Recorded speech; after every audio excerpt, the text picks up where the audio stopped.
Outside the station, Admiral Morrison's ship waited.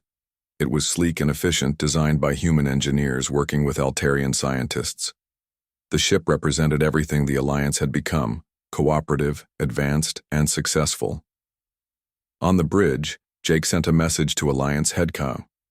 The Great Hall of the Galactic Council was huge. It could hold 10,000 beings from across the galaxy. Today, like every other day for the past 50 years, the hall buzzed with talk about trade deals and border problems. Representatives from hundreds of worlds sat in their special seats, each made for their different body types. Jake Morrison stood at the human speaking area. He was 60 years old with gray hair and deep lines on his face. He had been Earth's main speaker to the galaxy for 15 years. Most days, he talked about small things like shipping routes or mining rights. The other aliens barely paid attention to him anymore. Humans were still new to the galaxy.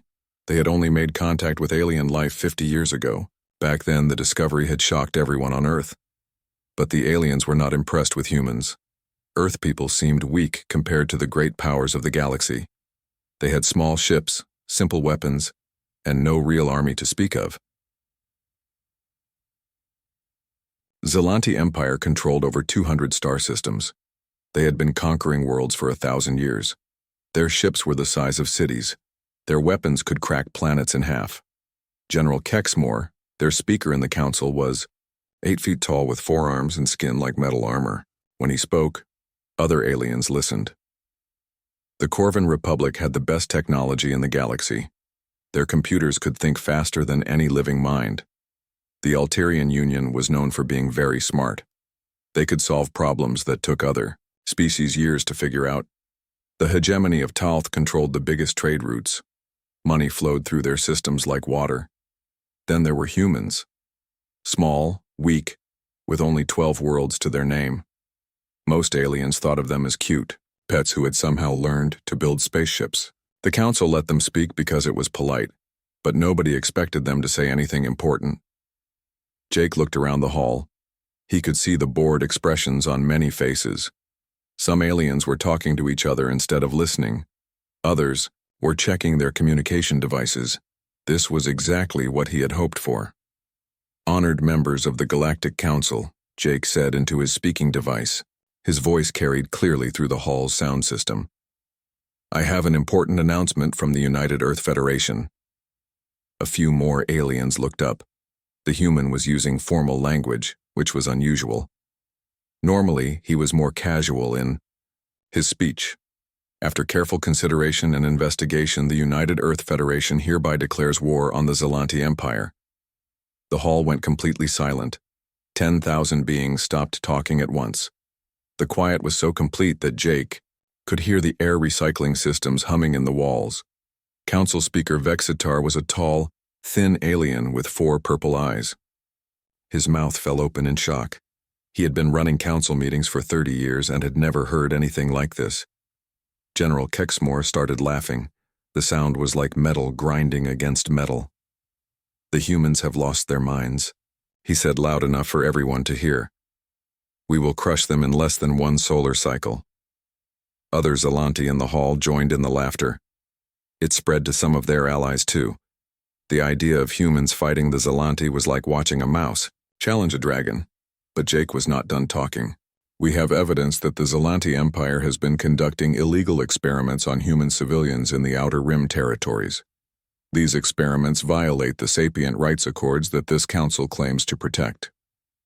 Admiral Lisa Carter stepped up next to Jake. She was 45 years old and had spent her whole career in Earth's small space navy. She held a datapad with official Earth seals on it. The evidence is detailed and complete, Lisa said. Zalanti forces have been taking humans from our colony worlds. They use them for biological weapons testing. We have recordings, documents, and witness statements.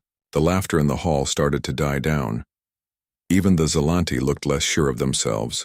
The sapient rights accords were serious business. Every member of the council had signed them. They promised to protect all thinking beings from harm. General Kexmore stood up from his seat. His 4 arms spread wide in a threatening gesture. The humans lie. They have no proof of anything. This is just attention-seeking from a weak species. We are prepared to present all evidence to a neutral investigation committee, Jake said calmly. We are also prepared to defend our people by any means necessary. Vextar was trying to get control of the situation. His four eyes darted between the humans and the Zelanti. This is a very serious accusation. If true, it would require immediate council action. The council has done nothing for 5 years while our people disappeared, Lisa said. Her voice was getting harder.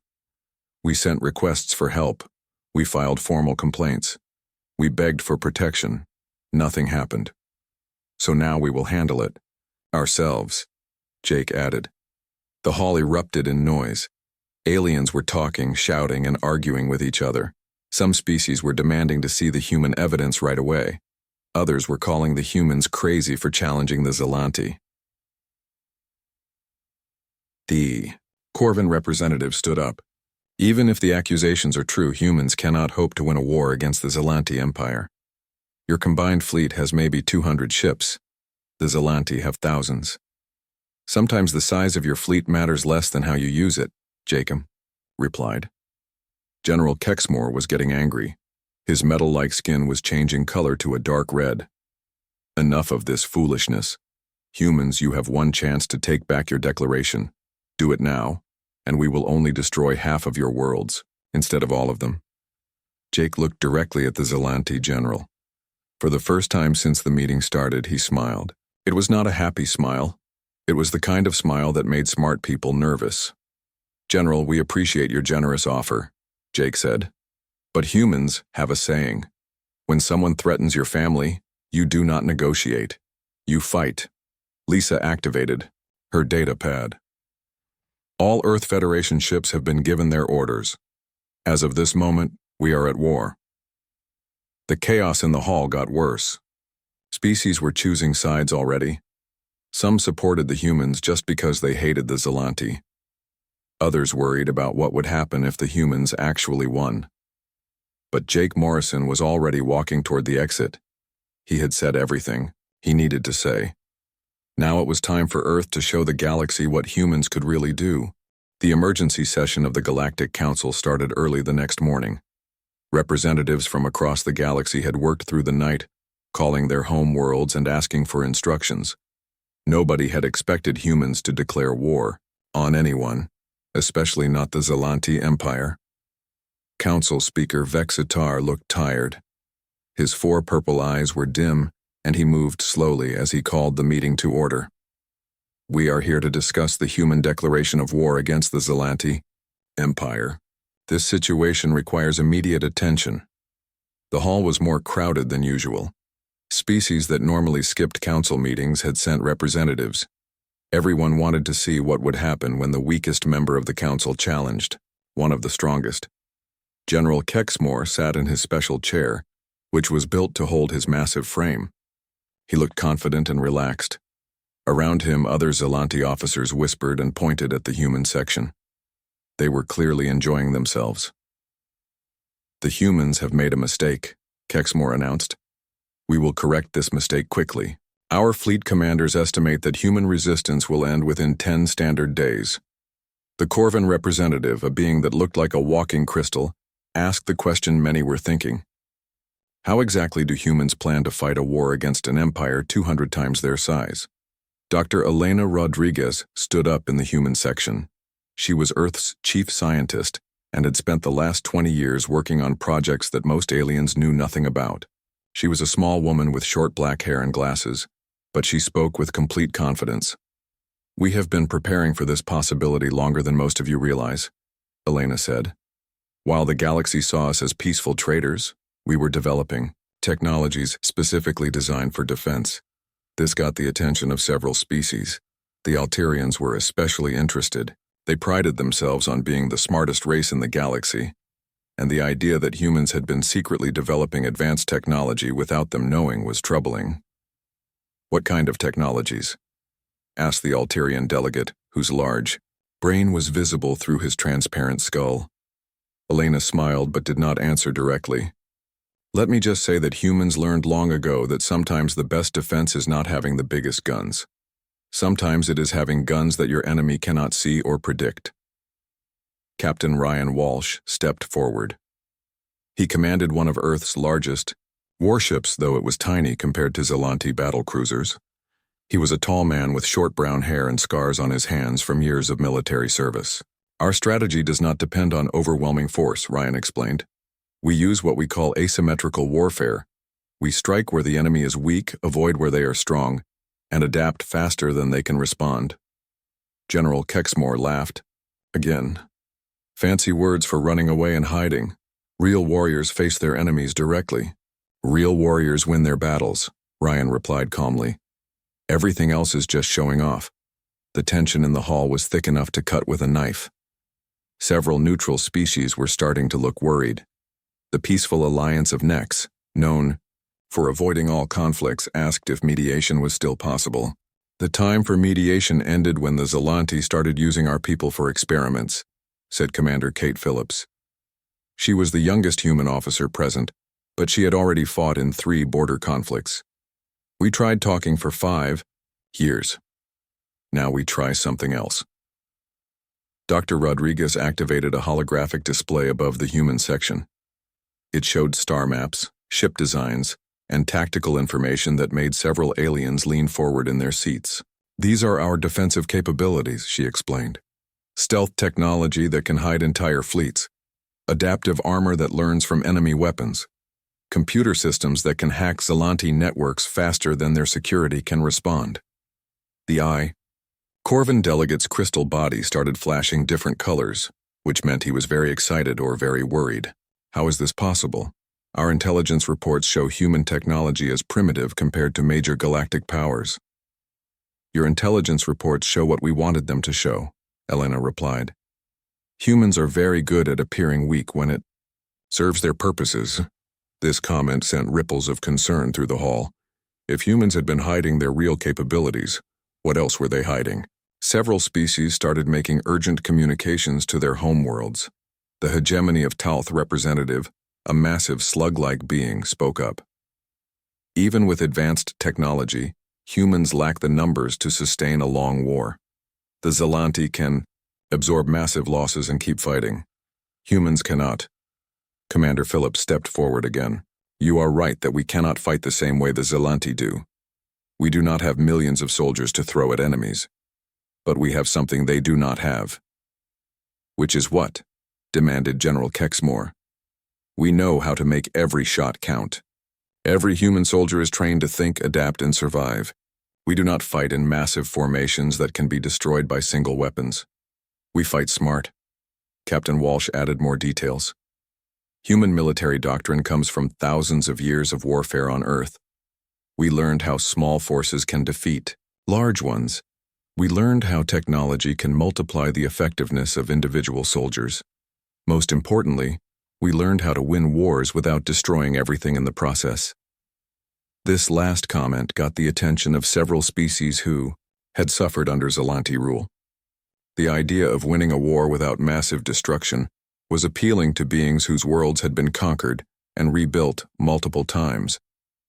The Yixian mining colonies sent a representative who had not spoken before. If humans are truly capable of fighting the Zalante, would they consider helping other species who have suffered under Zalante rule? Jake Morrison answered this question. We are not fighting this war for conquest. We are fighting for the right of all beings to live without fear. Any species that supports this goal is welcome to join us. General Kexmore stood up angrily. His forearms gestured threateningly. The Council will not allow this. The humans are trying to start a galactic civil war. The civil war already started when the Zalante began their experiments, Jake replied. We are just finally admitting it. Council Speaker Vexitar tried to restore order, but it was too late. The hall had split into clear factions. Some species supported the humans, either because they hated the Zalante or because they were curious to see if the humans could actually win. Others supported the Zalante because they feared change or benefited from the current power structure. As the session ended, Elena Rodriguez made one final statement. The galaxy has spent centuries accepting that might makes right, that the strong can do whatever they want to the weak, We are here to prove that this does not have to be true. Outside the council chambers, secret meetings began immediately. Species that had never talked to humans before were suddenly very interested in Earth technology. The Corvan Republic wanted to examine human computer systems. The Peaceful Alliance wanted to know if human defensive technology could protect them from future aggressors. But the most important meeting happened in a small room far from the main halls. Representatives from a dozen oppressed worlds gathered around Jake Morrison and his team. These were species that had been conquered by the Zelanti, forced to work in their mines, or used as test subjects for their weapons. "We have been waiting for someone to stand up to the Zelanti for generations," said the representative from the Corvani Republic. "But we never imagined it would be the humans." "Size does not determine courage," Jake replied, "and courage can be contagious." The meeting lasted for hours. By the time it ended, humanity had gained 12 new allies and access to resources across the galaxy. More importantly, they had proven that the Zelanti Empire was not as invincible as everyone believed. General Kexmore returned to his ship angry and confused. For the first time in his long military career, he was facing an enemy he did not understand. The humans were not acting like any species the Zelanti had conquered before. They were not begging for mercy or trying to negotiate. They were preparing for war with the confidence of beings who expected to win. That night, Zelanti intelligence officers worked frantically to understand what they were really facing. But human security was better than anyone had imagined, and most of Earth's real capabilities remained hidden. The galaxy was about to learn that sometimes the most dangerous enemies are the ones you underestimate. The war began 3 days later, but not the way anyone expected. The galaxy's military experts had predicted massive fleet battles with thousands of ships.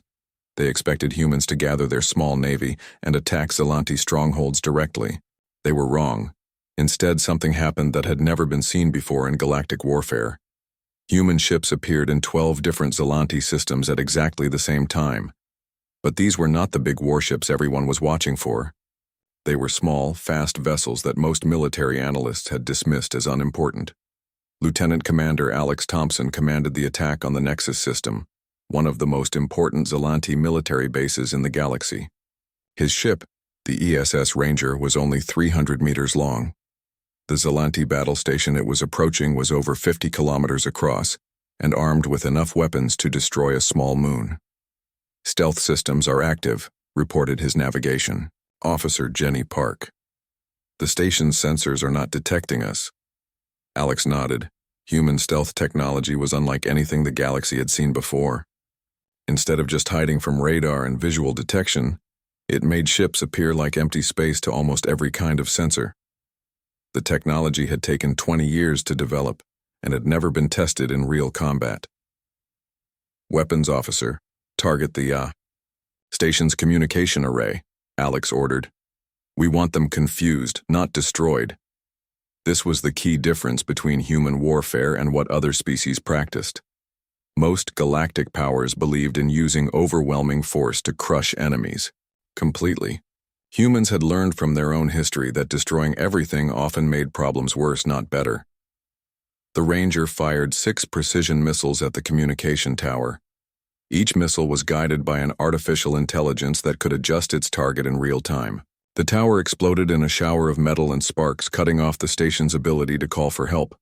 Before the Zelanti could react, Alex's ship had moved to its next target. The station's power generators were hit next, followed by their weapon control centers. Within 15 minutes, the most powerful military base in the Nexus system was helpless. But Alex did not destroy it. Instead, he broadcasted a message on all frequencies. "Attention Zelanti forces. This is Lieutenant Commander Thompson of the Earth Federation Navy. Your station has been disabled but not destroyed.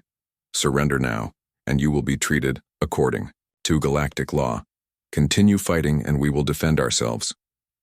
General Vorth, the Zelanti commander of the base, could not believe what was happening. His sensors showed no enemy ships, but his station was clearly under attack. His communications were cut, his weapons were offline, and his engines were damaged. "How many ships are attacking us?" he demanded of his tactical officer. "Sir, Our sensors detect no enemy vessels. That is impossible.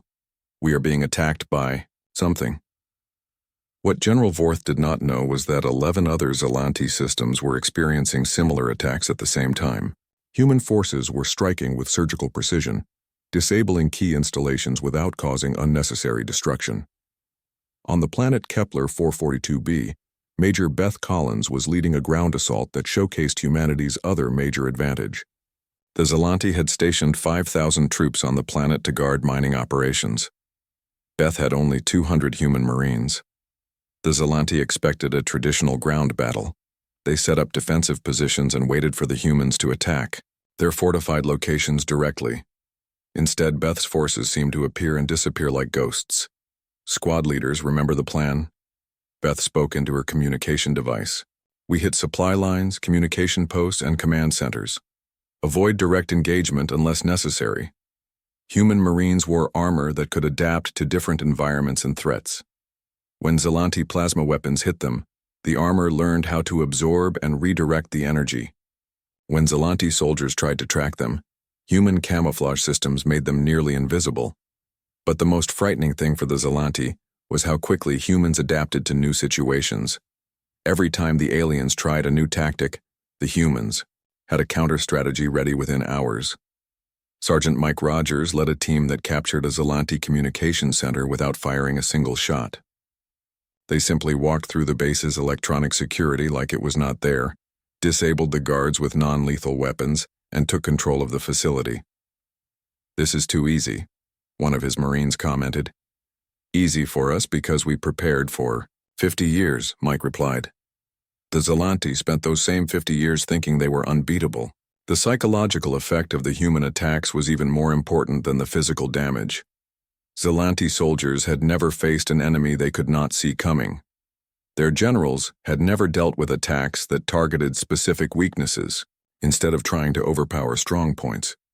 Captain Sarah Johnson commanded a squadron of fighters that attacked Zelanti supply convoys. Her ships were small and fast, armed with weapons that could disable enemy vessels without destroying them. "Remember, we want prisoners and intelligence, not wreckage," she told her pilots. "Dead Zelanti cannot tell us where their secret facilities are hidden." This approach confused Zelanti military commanders. They were used to enemies who fought to completely destroy each other. The idea of warfare with specific limited objectives was foreign to them. Within 1 week of the war's start, humanity controlled 6 former Zelanti systems. But more importantly, they had captured thousands of Zelanti soldiers and officers along with detailed information about secret military installations. Dr. Elena Rodriguez analyzed the captured data at a secret Earth facility. "The Zelanti military is larger than we thought, but also more dependent on centralized command than we expected," she reported to Admiral Carter. "If we can disrupt their communication networks, their forces become much less effective." The real shock came when human forces discovered the extent of Zelanti war crimes. The experiments on humans were worse than anyone had imagined, but the Zelanti had also been conducting similar experiments on dozens of other species. Major Collins found a facility on Kepler 442b where Zelanti scientists had been testing biological weapons on prisoners from 20 different worlds. The evidence was recorded and immediately transmitted to the Galactic Council. "This changes everything," Jake Morrison told the Emergency Council session. "The Zelanti have been violating galactic law on a massive scale. Every species in this hall could have citizens who have suffered in these facilities." The reaction was immediate and severe. Species that had been neutral or even supportive of the Zelanti began demanding explanations. The Corvan Republic announced that they were reviewing all treaties with the Zelanti Empire. The Peaceful Alliance started calling for immediate sanctions. General Kexmore tried to deny everything, but the evidence was overwhelming. Video recordings, document files, and witness statements from survivors painted a clear picture of systematic atrocities. "The humans are using propaganda to turn the galaxy against us," Kexmore claimed. These recordings could be fake, but Dr. Rodriguez had anticipated this response. "All evidence has been verified by independent experts from neutral worlds." The Corvan Republic's own scientists have confirmed that the recordings are genuine. The political situation was shifting faster than anyone had predicted. Species that had feared the Zelanti for generations were suddenly seeing them as vulnerable. The human victory in the first week of fighting had proven that the mighty Zelanti military could be defeated. More importantly, humanity's approach to warfare was gaining respect across the galaxy. Instead of destroying everything in their path, humans were liberating occupied worlds and treating prisoners well. This was very different from how the Zelanti conducted their conquests. Admiral Carter held a press conference for galactic media outlets. "We are not fighting this war for revenge or conquest," she explained. "We are fighting to establish the principle that no species has the right to harm another for experimental purposes." The interview was broadcast across hundreds of worlds. For many beings, it was their first real look at human military leaders. What they saw surprised them. Instead of the savage warriors they had expected, humans appeared calm, professional, and focused on specific goals. Back on Earth, civilian leaders were dealing with the political implications of their military success. President Robert Hayes addressed the Earth Federation Congress about the war's progress. "Our forces have achieved their initial objectives with minimal casualties," he reported. "But we must remember that this is only the beginning. The Zelanti Empire will not surrender easily, and we must be prepared for a longer conflict." The president was right to be cautious. General Kexmore was already planning counterattacks that would test human defenses. The Zelanti had been embarrassed by their early losses, and they were preparing to respond with overwhelming force. But humanity had proven something important in those first battles. They had shown the galaxy that even the most powerful empires could be challenged by determined opponents who fought smart instead of just fighting hard.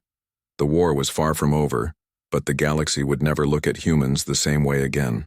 The small, weak species that everyone had ignored was turning out to be the most dangerous opponent the Zelanti had ever faced. News of humanity's early victories spread across the galaxy faster than anyone expected. On worlds that had been conquered by the Zelanti generations ago, people gathered around communication devices to hear reports of human battles. For the first time in centuries, beings who had given up hope began to believe that change was possible. The Corvani Republic had been enslaved by the Zelanti for over 100 years. Their homeworld was rich in rare metals that the Zelanti needed for their weapons, so they had been forced to work in dangerous mines with little food and no freedom. When Corvani leader Dexalon heard about human victories, he made a decision that would change everything. "Send a secret message to the humans," he told his most trusted aide. "Tell them we want to help." Getting a message to humanity was not easy. The Zelanti monitored all communications from their conquered worlds, but the Corvani had been planning rebellion for decades, and they had ways of sending information that their masters could not detect. Captain Noah Bennett received the secret message 3 days later, while his ship was docked at a human base. Noah was 35 years old and had commanded mixed alien crews before, but never in wartime. He was known for being able to work with different species and understand their needs. "The Corvani want to join our fight," he told Admiral Carter. "They can provide intelligence about Zelanti mining operations and supply routes." Carter studied the message carefully. "Can we trust them? This could be a Zelanti trap." "I do not think so," Noah replied. "The information they provided about Zelanti base locations has been accurate. They want freedom more than they want to stay safe." Within a week, Noah was commanding the first joint human-alien combat unit. His ship, the ESS Defiant, carried 200 human Marines and 150 Corvani volunteers. The Corvani were smaller than humans but much faster, and they knew Zelanti technology better than any other species. "We are not just fighting for Earth anymore," Noah told his mixed crew during their first briefing.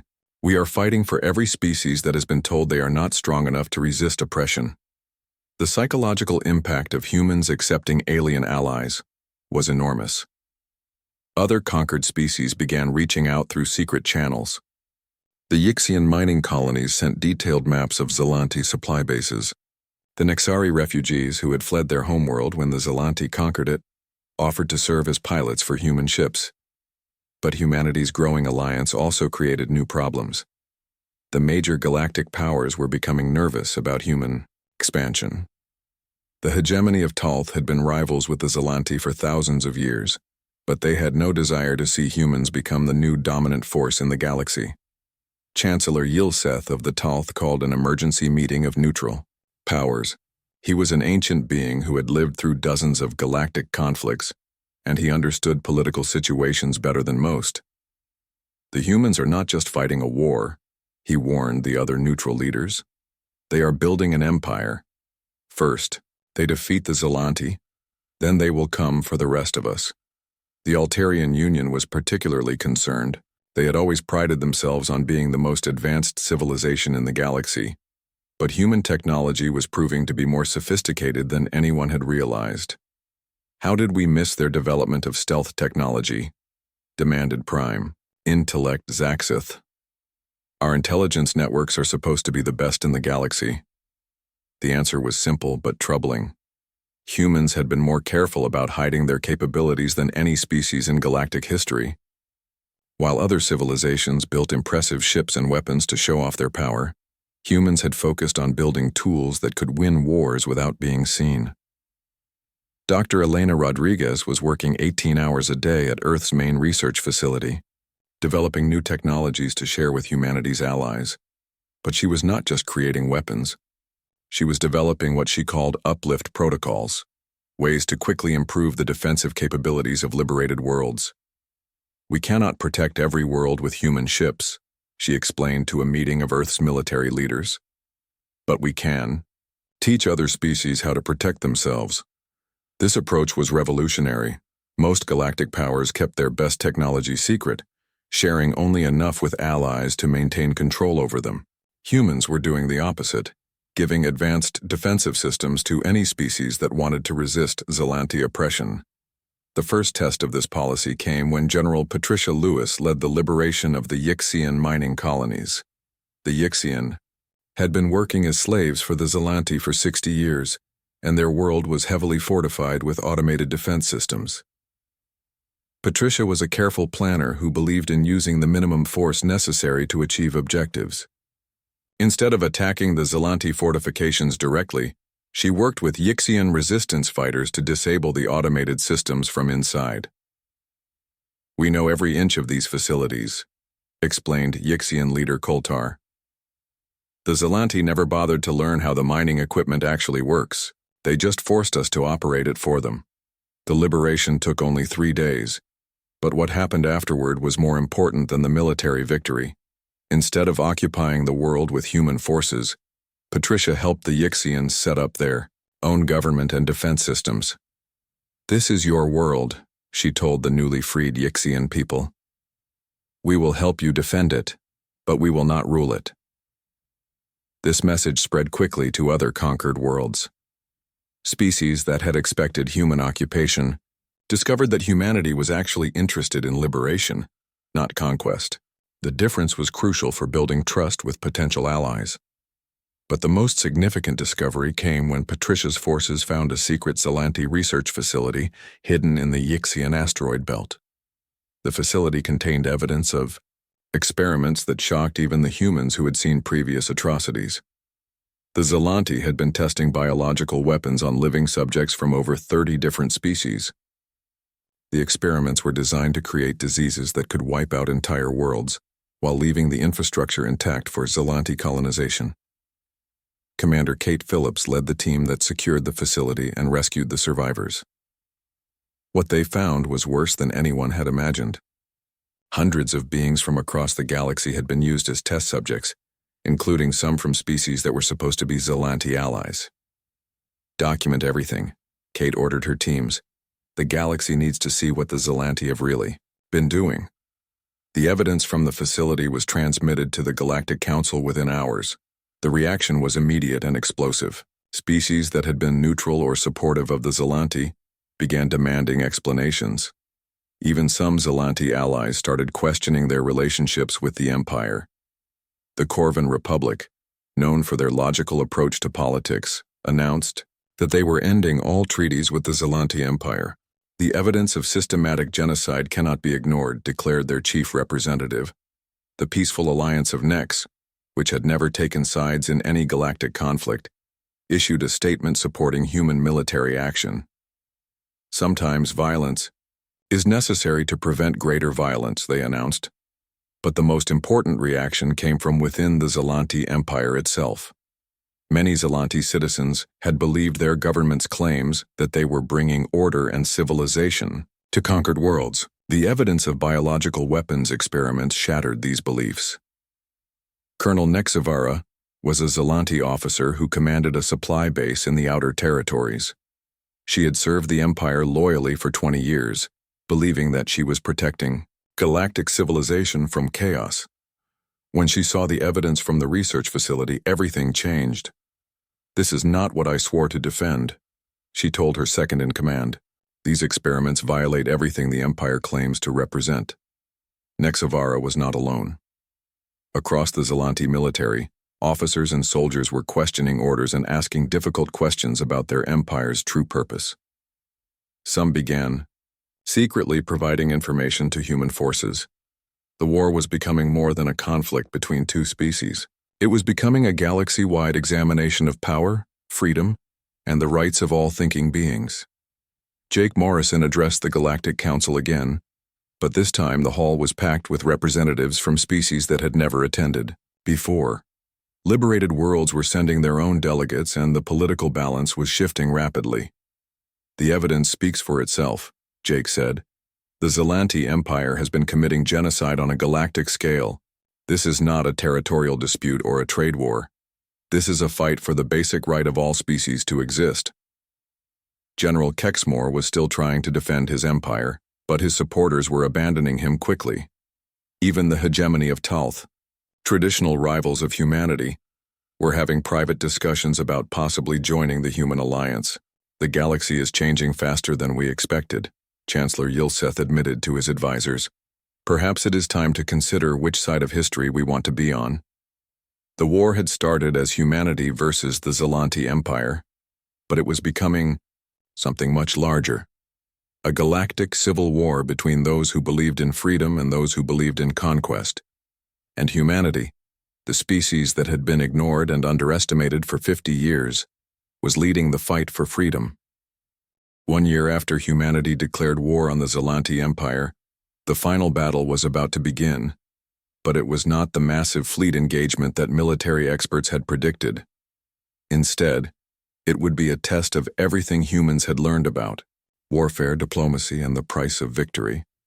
The Zelanti home system was the strongest fortress in the galaxy. General Kexmore had pulled back his remaining forces from across the Empire to make one last stand. Over 3,000 Zelanti warships surrounded their homeworld, supported by orbital defense platforms that could destroy entire fleets.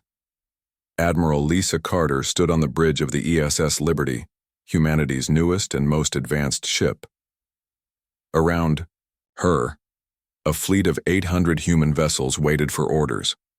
But more importantly, ships from 47 different species had joined the Human Alliance. The Corvani Republic had sent 50 ships. The liberated Yixian colonies provided 200 fighters.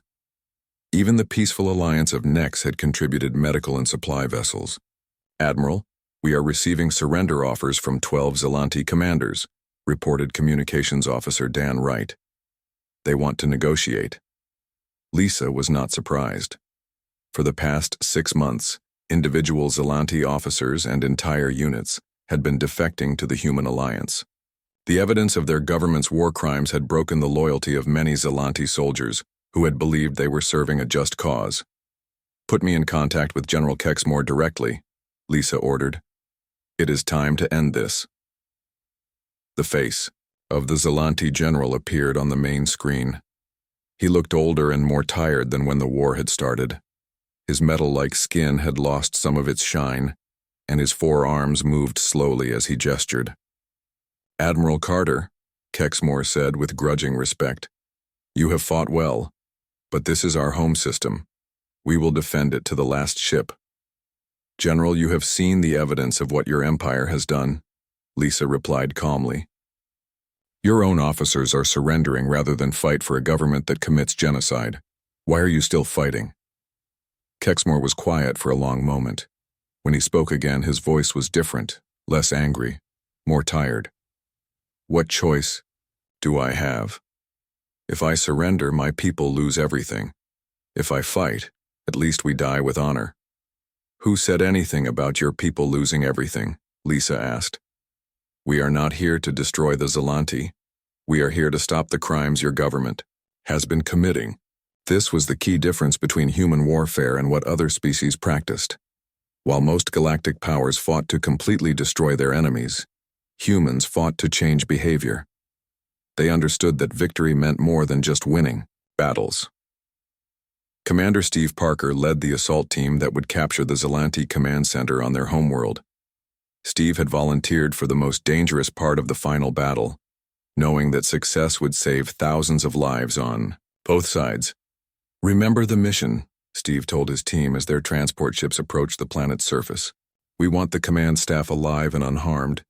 Dead generals cannot order their forces to stop fighting. The assault was unlike anything seen before in galactic warfare.